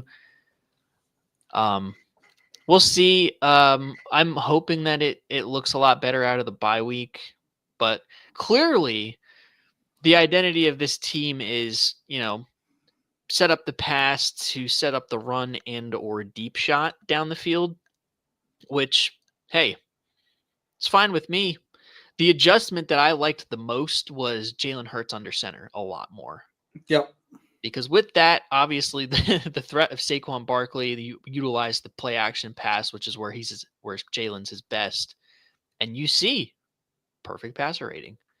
Mm-hmm. So I really liked that. I just hope we continue to do that, and then obviously get the run game going a little bit more, just to kind of keep defenses honest. Defensively, again, we had our moments. Making Carson Wentz look like Carson Wentz, but also, very bend but don't break, which can be frustrating, knowing what this defense has looked like before. But, the red zone defense was on point, which was very promising, and, reminded all of us Eagles fans that, this is what Carson Wentz did to us when he was our quarterback. Like every game you watch, they go down 2 scores. Carson Wentz claws back a little bit, and then just like shit hits the fan, and you lose a heartbreaker. Felt good to be on the other side. But, all in all, I think, good win to get back on the win column and build some momentum into this Giants game. BG unretired. Yep.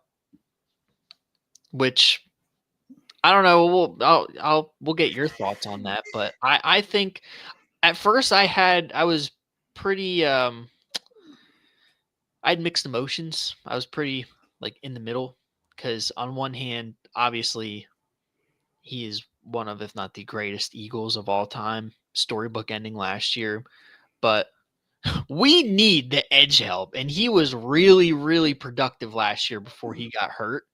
Yep.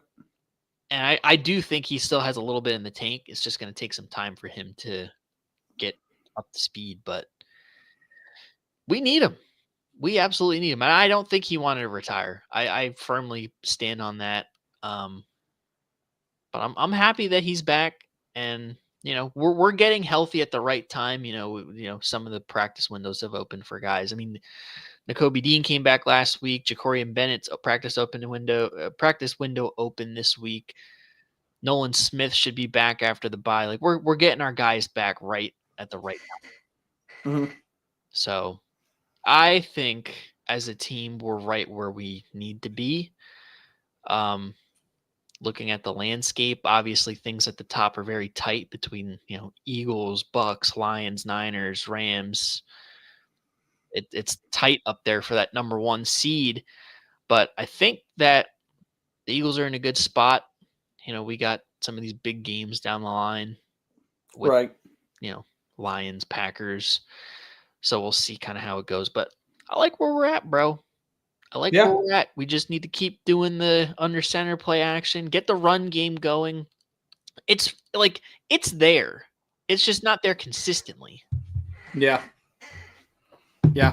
I think the BG situation, I think it's better for the locker room more than it is for on-field play, to be honest with you. He is an old player.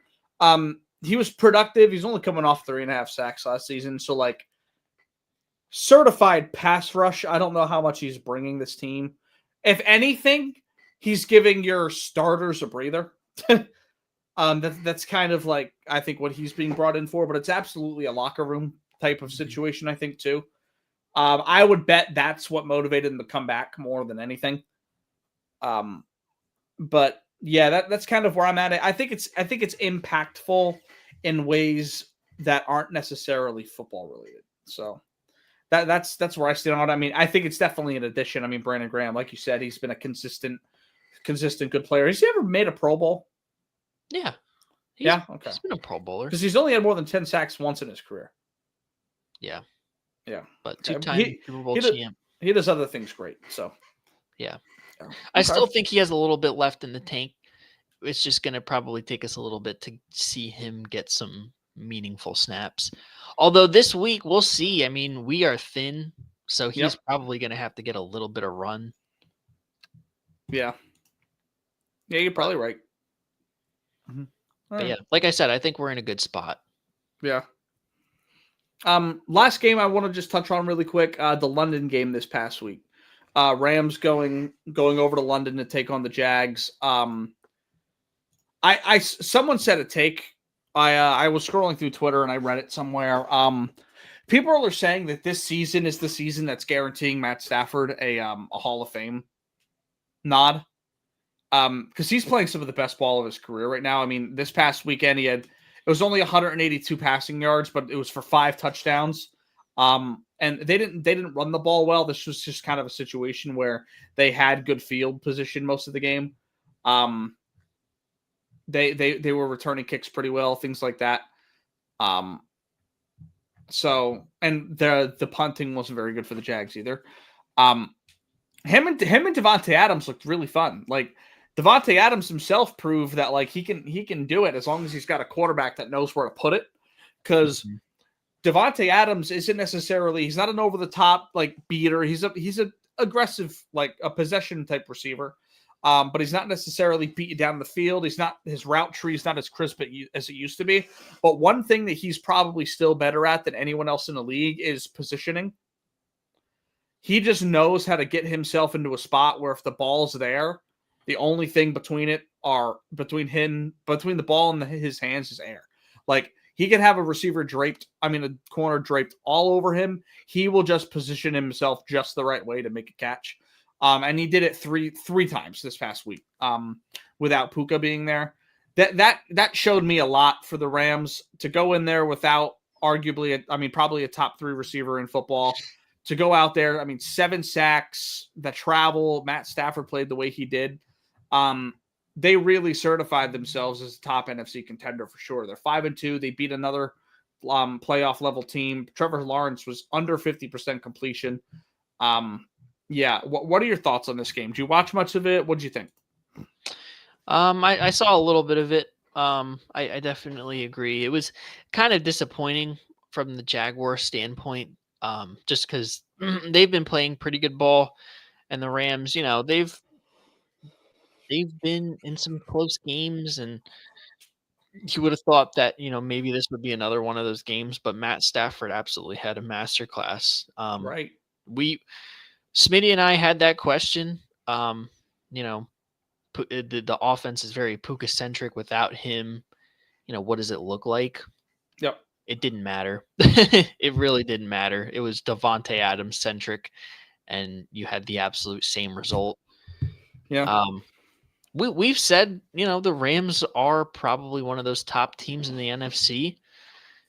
They reinforced that against the Jags. And yeah, Matt Stafford's definitely having close to a career year, if not the year, which is crazy at his age. To be doing what he's doing is impressive. Mm-hmm. But yeah, it all comes down to January football. Yep. And we've seen it. He's a guy that like he's. The reason why the Rams are scary is because they can beat anybody because of what they have at quarterback. Yeah. Like it's he's not quite Pat and Josh Allen, but it's still like, oh God, we've got the Bills, we've got the Chiefs, we've got Sean McVay and Matt Stafford. Like, that is not a team you want to play in the playoffs when they're healthy. And they just haven't been that the last couple of years going into the playoffs. If they go into the playoffs healthy, I don't think they'll beat the Eagles. But I'm not happy to play them if I'm the Eagles. So that's kind of where I stand with them. I think they're great. And if he can take them on another run this season, I mean, the sky's the limit. I think he is a Hall of Famer as it sits. I mean, you look at his numbers. He's won a Super Bowl. I don't think that's much up for debate, but like, it's not like he's 100% guaranteed. There's still a little bit left to do. So, all right. Should we get into these picks? Yeah, bro. Let's do it. Yeah, let's do it. All right. Let's see how we can. That'll work. Unless that fits. Perfect. All right. There we go. So, first game here. Obviously, that's happening right now. Yeah. Yeah, we ran. I'm going to tell you already. I know it's happening right now, but I would have picked the Chargers regardless. I would have too. I don't like how the Vikings are playing. Yeah. Yeah. Carson Wentz, the Carson Wentz experience, more down than up. And I think, with the way that the Chargers have been playing, is that a Ladd McConkey touchdown? It is. Yeah, deep ball. Hell yeah, bro. I just started him in fantasy too. Let's go, dude. With the way that the Vikings have been playing offensively just hasn't been promising. No. And the Chargers have been, they might not be the top team in the AFC, but they've taken a step forward as a quality playoff contender. Right. And this is just one of those like mismatch games where the Chargers will show exactly who they are. And we're seeing it now. They just went up 21-3. Yeah. So I would have took them anyway, but yeah, Chargers all day. Yeah. I think they're a top 10 team in the league. I think they're right around that 10 mark. That's kind of where they are. I think they've got potential to play as a top 5 team any given week. And I think they're doing that right now. Cause like, say what you want about Minnesota's offense. Every single week they bring a great defense because Brian Flores and that roster that they have, sometimes they get beat, but so does every defense. I think every week they've got a good defense, and for the Chargers to be doing what they're doing, it's impressive. And he's coming, Justin Herbert, you see the stats there, he's coming off of 420 yards. So yeah. And now he's already got, and that wasn't a loss too. Right. Yeah. Like he's coming off of a big game. With 2 picks though. Yeah, I mean, well, you throw the ball 420 times. I mean, 420 yards, you're going to probably throw a pick. Like that's what lost in the game was the 2 picks. But I don't think that was all game that he was balling like that. It wasn't just. Yeah. So it's fair to say that the Victoria's Secret shoot maybe got to him a little bit. Yeah, I mean, hey, I wouldn't be focused either. I look, I was thinking it last week. It's like when you're out in Vietnam and you got the Polaroid picture of the missus. What's your motivation to win war, come back home? Yeah. Justin Herbert didn't think about it that way though. No, Justin Herbert to Madison Beer is Kyler Murray to Call of Duty. So. Yeah. All right. Game 2, Sunday. Shout out Carolina for making a graphic, being at 4-3. Hell yeah, bro. This is the first time that they've made the graphic. It probably might be the last. We'll see how this shit goes. Yeah, it might. We'll see. Mm-hmm. Just because they lose this week doesn't mean they may not reel off 2 and then have another game against a above 500 team at 6-4. Yeah. All right, Buffalo going into Carolina. I would imagine Buffalo's a pretty handsome favorite here. Yeah. The 2-2-2 line, 222 total yards, 2 touchdowns, 2 interceptions for Josh Allen. Yeah. Week 6, the last time that they played the Monday night stinker in Atlanta. Yeah, and Derek Brown had arguably probably one of the best defensive performances last week. 7 tackles, 2 TFLs, and 3 PBUs. Those are big coming from defensive tackles because that's coming at the line of scrimmage. The Bills, as of right now, are 7.5-point favorites, so a little over a touchdown. I don't know about you, bro, but I'd take it if it's -10.5. I'd take if it's probably minus 13.5. I might be enticed at minus 17.5. This kind of seems like a situation where the Bills win like 38-10, one of those games, you know? Yeah. It's crazy to predict a game like that, but like this is the kind of teams that they beat up like that. Yeah. Yeah, I mean, I will say the Panthers have been playing very well, but I'm right there with you. I think I'm probably going to side with Buffalo. They've had a rough stretch. You know, the Buffalo Bills have not looked as good as, you know, they have in recent years. Yep. But I think they'll probably do enough to win this game here.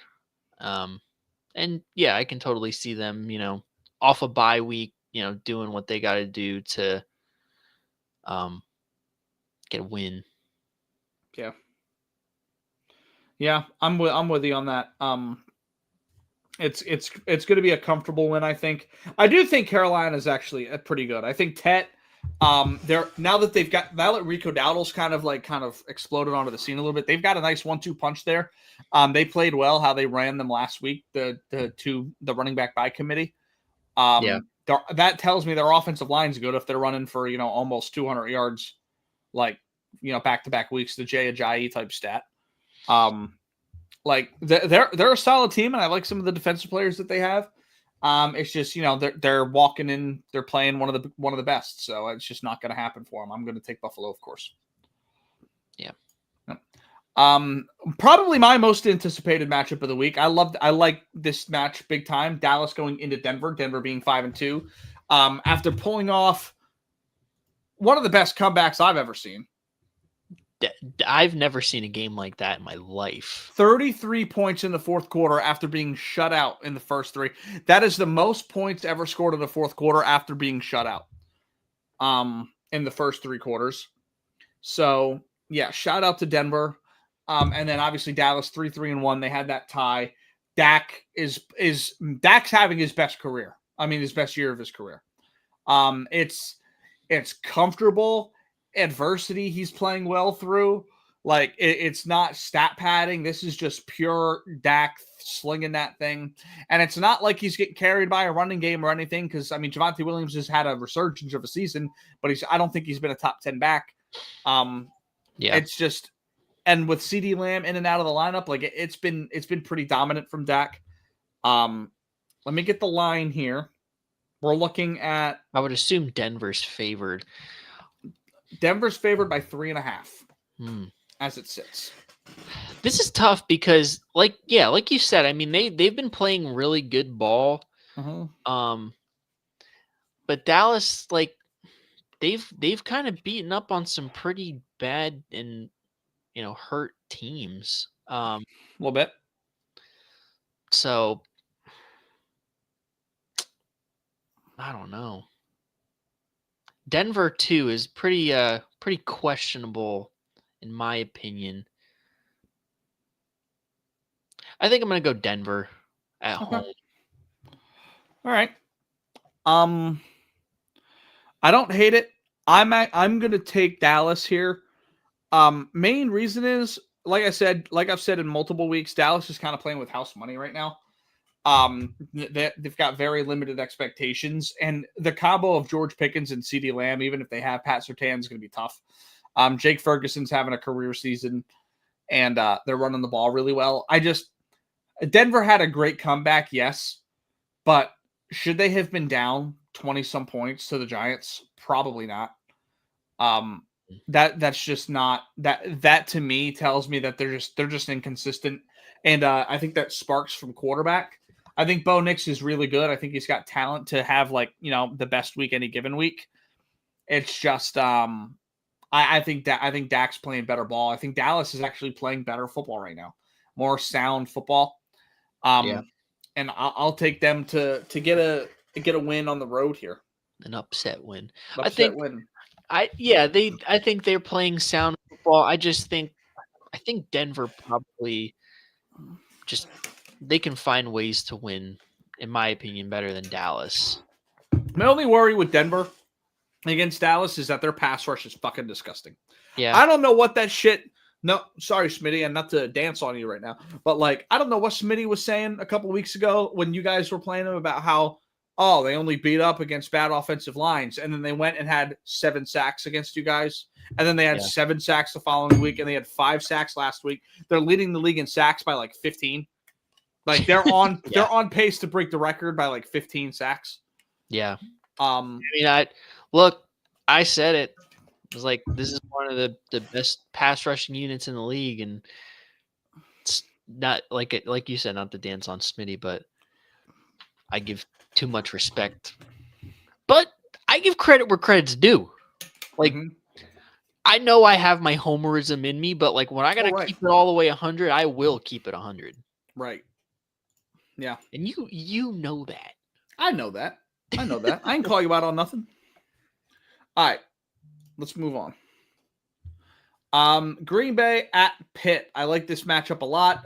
Rodgers, a little bit of a revenge game here for Green Bay. He just talked about in an interview earlier this week that he wants to retire with the Packers. And then, of course, Twitter blowing up because they don't know what the hell they're talking about Rodgers wants to go back to the Packers and play his final season there. No, he just wants his final season. He wants to sign for a day and retire there. That's what he wants to do. Right. This is Sunday Night Football. It's exciting. Both teams 4 wins. Also, interesting fact, this is the first time in I think they said 30 some years where the 2 through 7 seed have 5 wins and the number 1 seed is only 4. Because the Packers are the number 1 seed right now. Because of the tie. Interesting. Right. Yeah. And then obviously the Steelers are 4-2, leading their division. Josh Jacobs last week, 2 tuds. Aaron Rodgers in the Unk Bowl played really well. 1 pick was bad. The other pick was not his fault. Yeah. Him and Joe Flacco were hooping. They were having an unk off. Yeah, they were having an unk off. The unction. That was the real unction. No lie. So I would imagine, Green Bay's favored by 3 points here. I think I'm going to take Aaron Rodgers in Pittsburgh. Okay. I think I'm going to take the points. I like the home field. I like, he's probably got some juice for this game. And,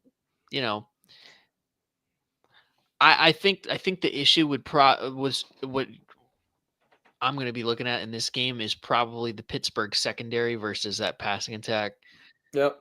Against Jordan Love, because I'm not going to lie, it hasn't been great. That Pittsburgh secondary that we were like, oh my God, this is like the best unit in football outside of Baltimore. Even them too. It's like, oh my God, these 2 teams on paper, these units are unbelievable. They really haven't put it together. No.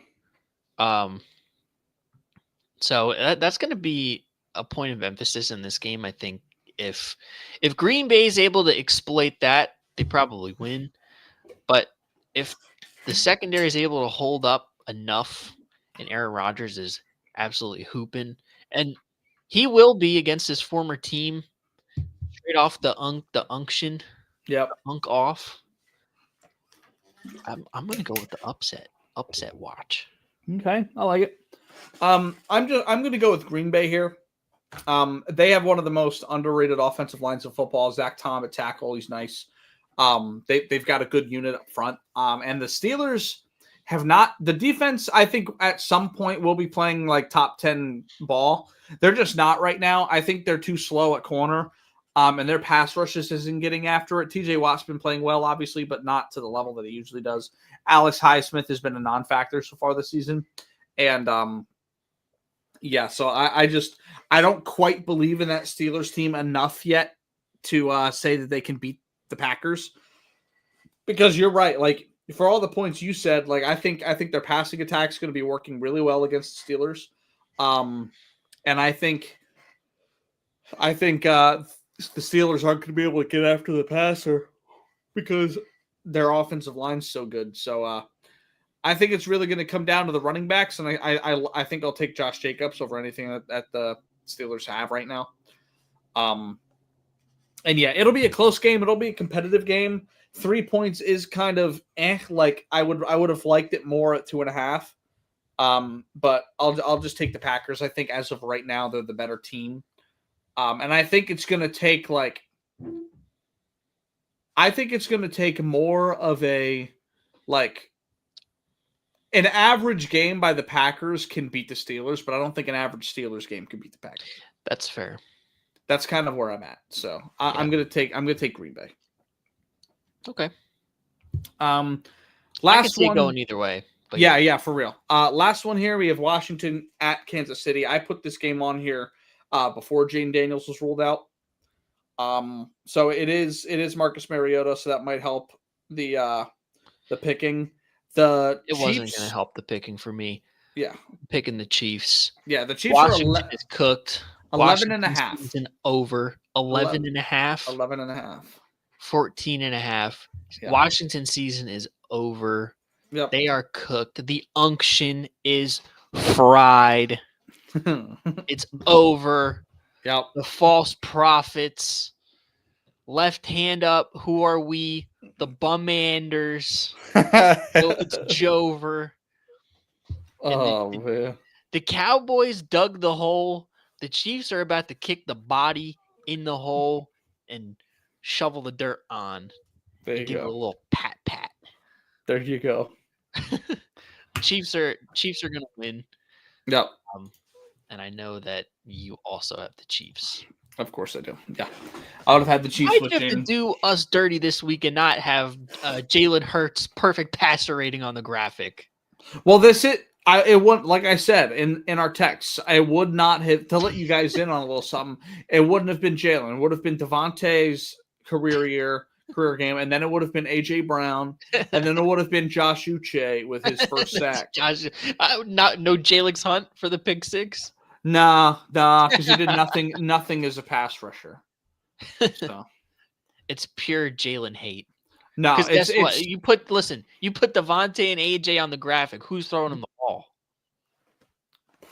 Might as well be anybody with how talented they are. No.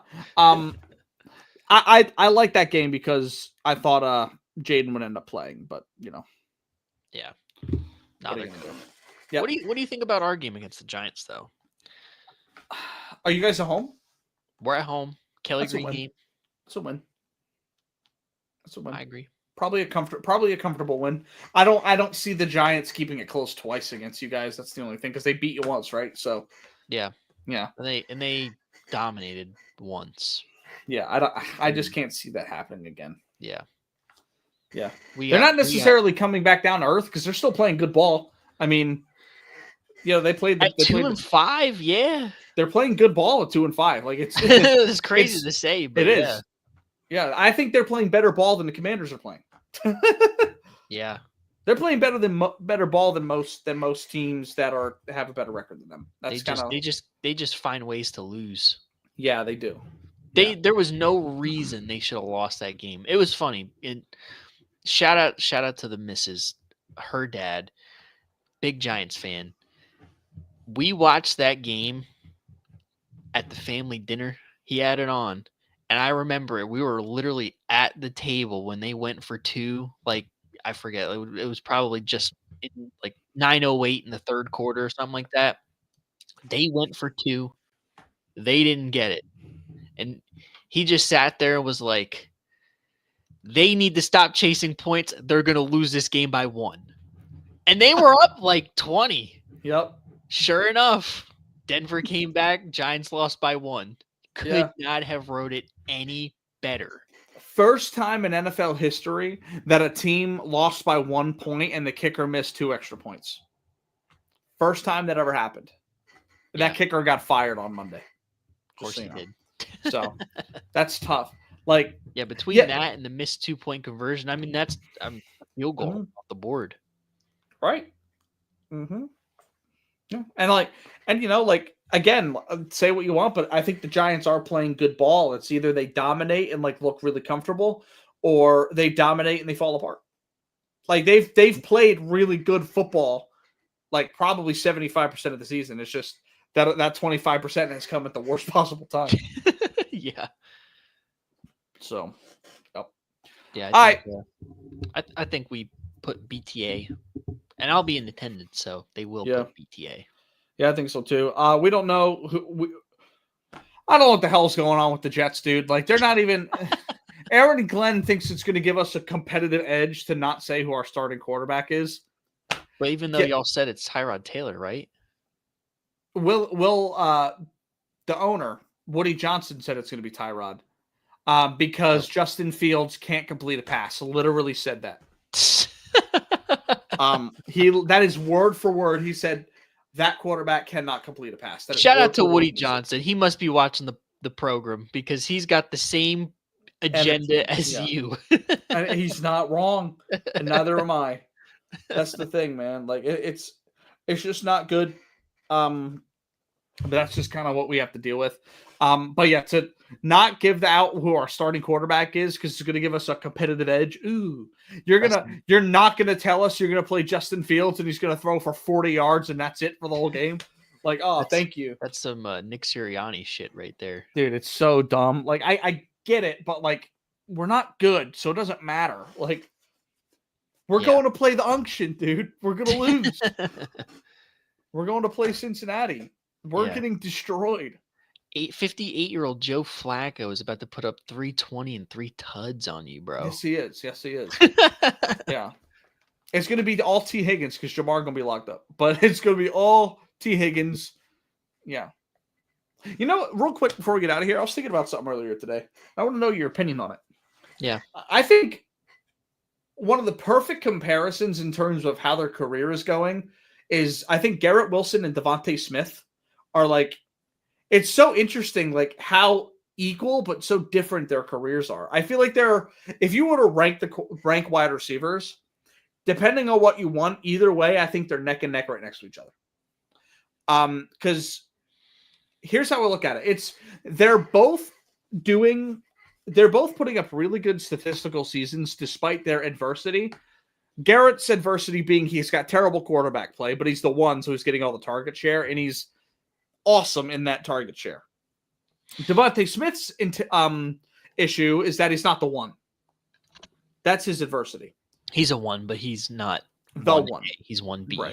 Right. So that there's other mouths that need to be fed. And I find it so interesting because I feel like they're very similar players. They have great route trees. They're smaller guys. I think Garrett has better hands, but I think Devontae is better deep threat.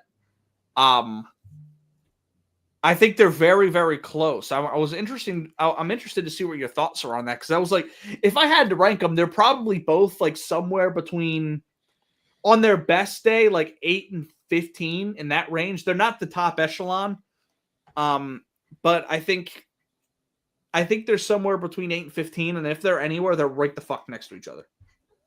They're in the same. Like it's so weird. Like, Garrett, T. Higgins, and Devontae Smith have had like identical careers or completely fucking different, but they're like identical. It's so weird. I was thinking about that the other night. Yeah. I don't know if I think about it that way, but yeah, I think Smitty, Super Bowl champ, I think that's probably the separator there.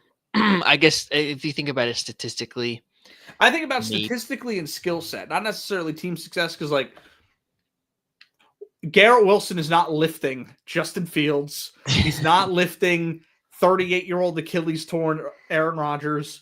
I think Smitty can though. No, he can't. He's not lifting those guys. It's not happening. I think he can. No, he can't.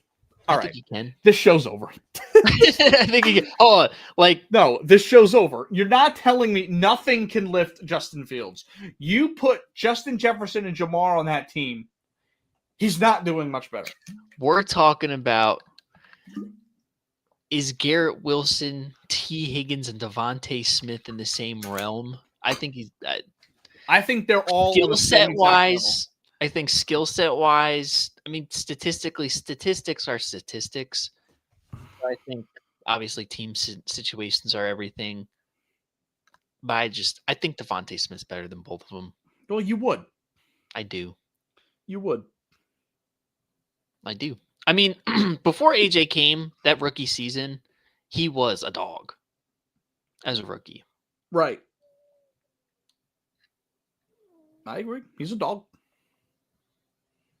But what I'm saying is, give my bro respect. He put up damn near 200 on the number 2 passing defense in the NFL. Garrett Wilson had a 200-yard receiving game with Mike White.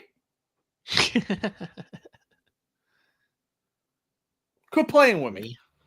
Okay. I'm just saying. I'm not saying Devontae Smith is a less player because he's compared to those. I'm saying those three guys are like on the exact same tier, and their careers are so similar with like statistics, the adversity they face. Like T. Higgins and Devontae is like identical. Like great quarterback, a number one quote unquote overshadowing one. They're not a 2, but they're a 1B, so they're not getting all the target share. And then Garrett is getting the same similar like output for different reasons.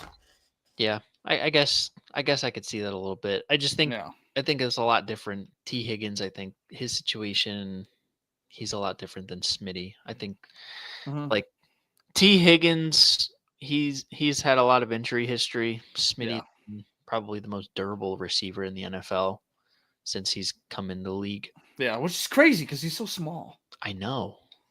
That was he doesn't get hit. He doesn't get hit that often. He's very good at getting down, getting out of bounds, like doing his thing. Even when he gets hit, like he pops right back up. Yeah. I do think you put any of those three receivers on a team with like Josh Allen or Mahomes, it's 1,400 yards, 10 touchdowns, 100 catches. Like, oh well, Smitty always over 1,000 with Jalen. You put Garrett Wilson over 1,000. T. Higgins not so much because he's hurt, but Jalen Hurts is giving him in the rings. All right.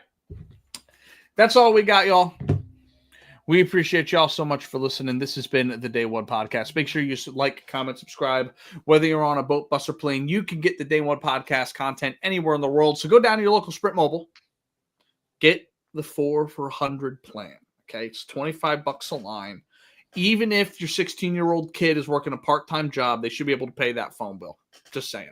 $25, they can afford it. Yeah, right. I mean, I know they're buying crack and condoms and all that different stuff that they need. I don't know what 16-year-old kids are buying crack and condoms, but well, I guess if they're buying crack, V-Bucks. If they're buying crack, they're probably not buying condoms because they don't roll that way. They're probably not buying either. They're buying V-Bucks, bro. Facts, yeah. All right. But yeah, thank y'all so much for listening. Again, like, comment, subscribe. Thank you so much. Hopefully next time we see you, we'll be across the 1,000 subscriber mark. We'll see. A lot of work to go, but we appreciate you nonetheless. We'll see y'all next week with some more NBA and NFL talk. I'm Kyle. That's Anthony. See y'all later. Peace.